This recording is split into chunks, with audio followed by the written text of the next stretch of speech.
Идејата на колешката Иванка, може би Иванка, низ сталинизмот да, бидејќи комунизмот е широк поим и можеме да сгрешиме понекогаш. Ама сталинизмот е тешко извитоперување и навистина треба да се санкционира понекогаш, исто како фашизмот. Впрочем, во сите книги ќе најдете, во сите... Молам? Не ве слушам. Пазете да не титоизмот.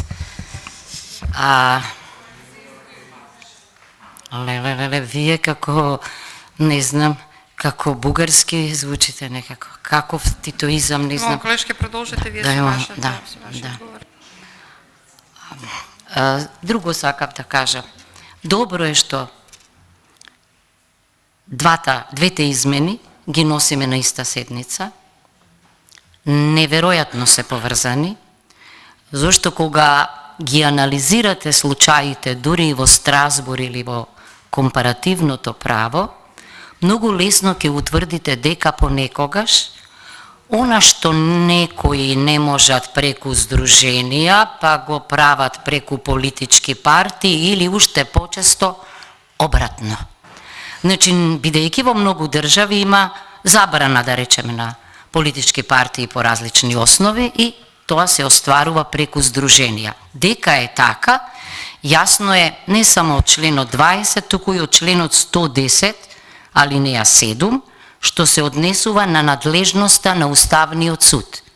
Во оваа алинеја се вели дека Уставниот суд ја оценува, нели, уставноста на програмите и на статутите на здруженијата и на политичките партии. Низ призма на што? Низ призма на недозволеноста да сеат, да шират национална, расна, верска и друга омраза.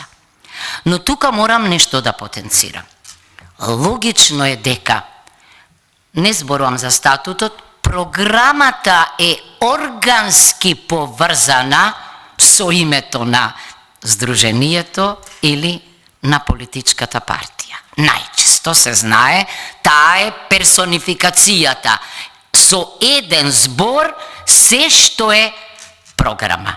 И кога оценуваат судовите, и тоа го ценат. Зошто? Бидејќи се случува во праксата неверојатно нешто. Некој модерен и постмодерен наслов на здружение, а внатре нешто сосема друго. Или обратно. Зошто? Толкому за да се изигра членот 20 и да се каже дека не, она што го промовираме е општо човечко, модерно, напредно, демократско и нема врска со некои зла кои не смееме да ги заборавиме и мораме да подсетуваме на нив. Иначе ова што видите за титоизмот, ако почнам да бројам, тоа нема крај, што